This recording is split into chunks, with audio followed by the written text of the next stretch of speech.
Setelah peristiwa telepon, apa kata saya waktu itu langsung? Masyarakat Fungsikan, siapkan tempat relokasi, rumahnya saya bangunkan. Aku nanti ngomong mana?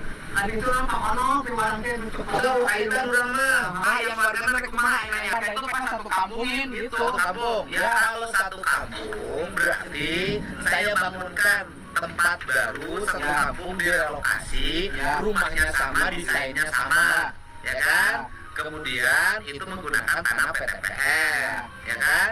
Menggunakan tanah PTPN kalau mau direlokasi, relokasi kampung dijual. Sekarang mau pindah. Ayeuna tahap pertama ya, isukan diberes 10 juta uang. Ya. Terima kasih Pak. Ya, untuk cari tempat dulu, kontrak. Ya. Sambil menunggu di kontrakan yang baru, agar tidak resah, agar tidak menjadi bahan perhatian, agar tidak menjadi bahan politisasi, Ya, ya kan? Kemudian kita pemerintah dalam posisi tenang. Besok dibagi 10 jutaan per keluarga. Nah, yang 5 juta untuk petak, ya kan, untuk menetap. Yang 5 juta untuk bekal makan. Ya kan, banyak selama proses berjalan.